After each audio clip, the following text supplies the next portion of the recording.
Bon, ça y est, on y est. Bayern PSG, match très important, capital pour la suite de la saison du Paris Saint-Germain en Ligue des Champions. Et on va voir tout ça dans cette vidéo. Salut à tous les gars, c'est Azial. Aujourd'hui, on se retrouve pour une nouvelle vidéo. On va faire une petite preview de ce Bayern PSG et comme je l'ai mis en miniature, j'ai très peur. Voilà, je dois être honnête, hein, j'ai très peur de ce Bayern PSG. J'ai peur pour plein de raisons. Déjà par rapport à la dynamique actuelle du PSG en Ligue des Champions, aussi par rapport au côté coup près. C'est-à-dire que là, si tu perds face au Bayern, il te reste 3 matchs pour aller chercher 6 points. Sachant que dans ces 3 matchs, bon, ok, on va me dire, c'est Salzbourg et Stuttgart. Stuttgart, moi, je suis pas hyper confiant. Et il te reste Manchester City. Alors certes, Manchester City est en crise actuellement, mais on connaît très bien le PSG. D'ici le match face à Manchester City, vous allez voir que Manchester City va redevenir l'équipe du siècle. On connaît, c'est tout. C'est vraiment syndrome PSG par excellence. Ou alors, au contraire, peut-être que City va rester en crise jusqu'au match du PSG. Et c'est le PSG qui va les relancer et qui après, tu vas voir, City vont faire une fin de saison canon. Les deux sont possibles, mais en tout cas, on va parler de ce Bayern PSG, match très important, match capital. Avant que la vidéo commence, n'hésitez pas à liker, à commenter, à partager et à vous abonner, ça fait toujours plaisir et ça aide pour le développement de la chaîne. Aussi, s'il y a des supporters du PSG ou du Bayern, hein, s'il y a des supporters du Bayern, manifestez-vous, n'hésitez pas ici, on est dans la paix et la bonne humeur. Voilà, on reste courtois, on essaye d'analyser, on essaye de dire les choses. Moi, je vous dis la vérité directement, je pense que... Enfin, de toute façon, c'est quelque chose qui est un fait hein, par rapport aux cotes. Le Bayern est favori, donc je suis pas rassuré. Maintenant, le PSG peut toujours nous surprendre, mais à l'heure actuelle, on part quand même un peu plus sur le Bayern. En tout cas, n'hésitez pas vous à me dire dans les commentaires ce que vous pensez du match un peu. Qu'est-ce que vous voyez? Est-ce que vous voyez le PSG se prendre un score? Est-ce que vous voyez le PSG aller chercher le nul, rivaliser avec le Bayern, faire un gros match, aller gagner? Pareil du côté des Bavarois, n'hésitez pas, on va lire tout ça. Et on va se faire peur tous ensemble, j'ai envie de dire, avant ce soir, voilà. On va se faire peur tous ensemble.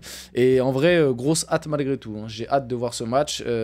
Ça faisait un petit moment que j'avais pas eu autant de hype pour un match du PSG, parce que là il y a le côté, comme je vous expliquais, un peu coup près quoi. C'est à dire que là si tu perds, la crise côté PSG et les prochaines semaines côté PSG vont être très compliquées je pense. Donc on va y aller dès maintenant. Commençons un petit peu par les déclarations du bon vieux Luis Enrique. Donc Luis Enrique avant Bayern PSG, la confiance est la même chaque semaine dès lors que je vois mes joueurs s'entraîner. On est très similaire au Bayern, que ce soit dans la possession, on va souffrir ensemble avec un gros pressing. Justement, premier point d'analyse qui est très important, l'un des trucs qui me fait peur aussi, c'est Luis Enrique sur ce match. Et c'est peut-être la première fois que je dis ça depuis qu'il est arrivé au PSG, parce que très souvent, je fais partie quand même, je pense, des personnes qui analysent justement Luis Enrique, c'est-à-dire que quand il y a des choses qui ne vont pas, je le dis, mais quand il y a des choses qu'il fait très bien, et notamment la saison dernière, j'hésite pas à le dire aussi. Pour moi, la saison dernière, Luis Enrique, ce qu'il a fait, ça reste exceptionnel, je pense qu'on ne se rend pas compte. Enfin, en tout cas, ça reste très fort. Exceptionnel, c'est peut-être un peu... J'ai peut-être un peu abusé, mais ça reste très fort ce qu'il a fait, et pourtant, on a essayé de dénigrer ça, en tout cas de ne pas assez mettre en valeur la saison dernière du PSG sous Luis Enrique. Pourquoi je dis que Luis Enrique peut m'inquiéter sur cette rencontre? C'est qu'on l'a vu, face au Barça notamment, ce Bayern-là est très fort en termes de pressing, est très fort en termes de possession, est très fort sur les côtés pour faire des renversements de jeu, pardon, et jouer le 1 contre 1 pour faire des centres, avec notamment dans la boîte, il y a un petit numéro 9, voilà. Je sais pas si vous connaissez, un petit numéro 9 qui s'appelle Harry Kane, qui est plutôt bon de la tête en plus, qui est plutôt bon pour reprendre des centres. Donc on voit que le Bayern joue beaucoup là-dessus. Et le truc qui me fait peur, c'est que Luis Enrique, on connaît, il est borné et il va vouloir absolument jouer ce pressing, cette possession, ce contrôle du ballon. Sauf que pour moi, alors je peux pas lire l'avenir, hein, peut-être qu'au final on va l'emporter comme ça, sauf que pour moi, si tu veux l'emporter face à ce Bayern, ce n'est pas la chose à faire.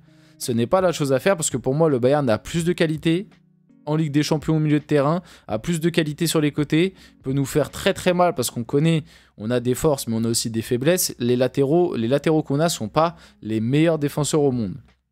On va pas se mentir, on l'a vu depuis le début de saison en Ligue des Champions. Hakimi, il est excellent, mais tu sais que les 1 contre 1 face à un Kingsley Coman par exemple, ça peut faire très très mal. Pareil de l'autre côté avec Nuno Mendes, les 1 contre 1 face à un Olysée, un Niabri, un Coman, bref, un Coman, parce qu'il faut dire comment, c'est vrai. Excuse-moi Kingsley si tu passes devant cette vidéo. Bref, vous avez capté, ça peut faire très vite très mal. Et comme je vous l'ai dit, ce Bayern joue beaucoup le pressing, le contrôle de balle, jouer sur les côtés pour faire des centres. Il y a aussi les déboulés d'un Alphonso Davies. Le petit point faible peut-être côté Bayern, c'est que, de ce que j'ai compris, ils vont jouer avec Guerreiro latéral droit. En tout cas, c'est ce qu'ils ont fait apparemment ces derniers temps. Peut-être du coup que c'est pas son rôle de base. Guerreiro est aussi un latéral offensif dans le profil. Peut-être qu'il va falloir appuyer de ce côté-là pour essayer de le laisser en 1 contre 1 face à un Barcola par exemple. Donc pour moi, si le PSG veut avoir une chance de faire mal à ce Bayern, il faut que le PSG fasse un petit peu comme ce qu'a fait le Barça. C'est-à-dire à ne pas hésiter à des moments d'envoyer des ballons longs, de jouer la transition et que nos attaquants fassent des appels dans la profondeur. Comme je vous l'ai dit, le problème c'est que j'ai bien peur que Luis Enrique et le PSG n'aillent pas sur cet axe-là. Parce que, on va pas se mentir, si jamais on joue vraiment dans ce style, Barcola Dembélé dans le dos, ça peut faire très très mal à cette équipe du Bayern qui va jouer très haut et qui, on le voit, peut se faire percer dans ses phases de jeu. A noter aussi que le Bayern reste sur une série, je crois, de 6 matchs sans avoir encaissé un but. Bon, quand tu sais que le Bayern reste sur une série de 6 matchs sans avoir encaissé un but et que le PSG n'arrive pas à marquer un but en Ligue des Champions, je ne vais pas vous mentir, ça sent pas très très bon. La force de notre équipe est de ne pas dépendre d'un seul joueur.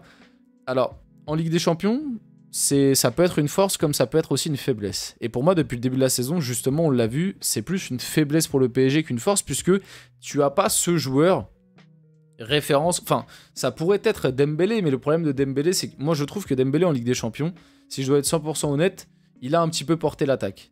Mais le problème de Dembélé, c'est que le dernier geste, c'est catastrophique, les derniers choix sont catastrophiques. Mais si on regarde et on analyse les matchs, face à Gérone, le plus dangereux offensivement, c'est Dembélé. Face à Arsenal, il est pas là, t'as pas existé offensivement. Face au PSV, le plus dangereux offensivement, c'est Dembélé, mais il rate toutes les occasions qu'il a. Et face à l'Atlético Madrid, c'est le duo Dembélé-Hakimi qui a fait le plus mal. Donc, tu vois, et Hakimi aussi, je le compte dedans. Donc, tu vois, il y a une constante c'est souvent quand même Dembélé qui porte l'attaque du PSG. Mais le problème de Dembélé, c'est que le dernier geste, c'est cata et la finition, c'est cata, quoi. Donc, en fait, en Ligue des Champions, tu le payes cash. Donc, pour nous, c'est un peu une faiblesse. Je trouve en Ligue des Champions, en tout cas, en Ligue 1, oui, mais en Ligue des Champions, c'est un peu une faiblesse. Luis Enrique, avant le match contre le Bayern demain, on est là pour gagner ce match et on se sent très bien.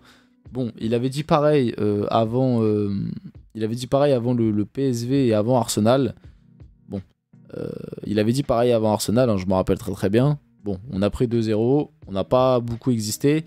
J'espère qu'il n'y aura pas le même scénario demain, quoi. Vitinha, avant Bayern PSG demain, c'est la plus grande motivation de jouer une grande équipe comme ça, pardon, le Bayern en Champions League. Il faut tirer du positif pour éviter la pression. On vient pour gagner. Bon, au moins, déjà, j'aime bien le discours. Ça change un petit peu du discours qu'on a eu ces derniers temps, lors du dernier match face à l'Atlético, où Luis Enrique lui-même avait dit « Oh non, si on perd, c'est pas grave ». Bon, moi, j'avais trouvé la déclaration un peu lunaire. Aussi, très récemment, Nasser El-Khelaifi qui a déclaré « Bon, si on se fait éliminer la Ligue des Champions, c'est pas grave, on continuera le projet ». Si, moi, je trouve ça un petit peu grave. Hein, j'ai pas envie de... Le nouveau format, si tu sors de la Ligue des Champions, c'est une honte. Hein.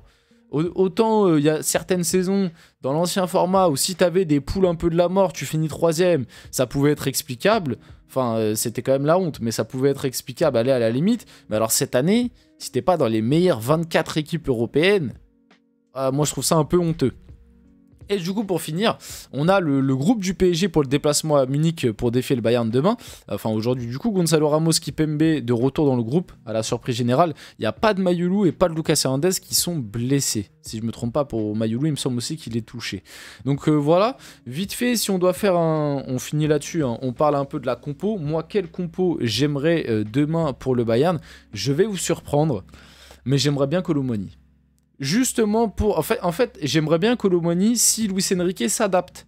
Justement pour rejoindre le point que je vous expliquais juste avant, pour moi, cette équipe du Bayern, on peut leur faire mal dans le dos, dans la transition et à des moments des ballons longs. Le problème, c'est que je sais très bien que Luis Enrique ne va pas jouer comme ça, mais en tout cas, moi, si tu me donnes demain les clés, j'essaierai d'adapter un petit peu mon style à ce qu'a proposé le Barça pour faire mal justement à cette équipe, et du coup... Je pense qu'une attaque Kolo Muani, Barcola, Dembélé, ça pourrait être intéressant. Avec à la limite un Dembélé qui peut rentrer un peu dans le milieu de terrain. Tu laisses comme ça un peu plus le couloir à Hakimi et tu as cette supériorité au milieu qui plaît tant à Luis Enrique. Voilà. Et devant, tu laisses Barcola et Kolo Muani dévorer les espaces. Voilà. Si tu veux un petit peu plus de qualité technique et avoir truc, tu laisses devant Hakimi, Barcola et Dembélé et Kolo Muani, pardon, dévorer les espaces. Le milieu de terrain, pour moi, on fait du classique. Hein. Commence pas à me sortir Fabien Ruiz. Tu mets Neves, Vitinha, Zahir Emery avec Vitinha en 6 de préférence. Je préfère avoir un João Neves qui fait un peu le chien de garde, qui court un peu partout. Derrière, il y a la petite interrogation de Nuno Mendes. Mais je le mettrai quand même, mais il me fait un peu peur. Et à côté, bien évidemment, Hakimi, Marquinhos et Pacho. Et au goal, je laisserai Donnarumma personnellement. Mais on en reparlera dans de prochaines vidéos, Safonov, Donnarumma. On finit la vidéo là-dessus. J'espère que cette vidéo vous a plu. Si c'est le cas, n'hésitez pas à la liker, commenter, partager et vous abonner, les gars. C'était Azial. On se retrouve très rapidement pour une prochaine vidéo.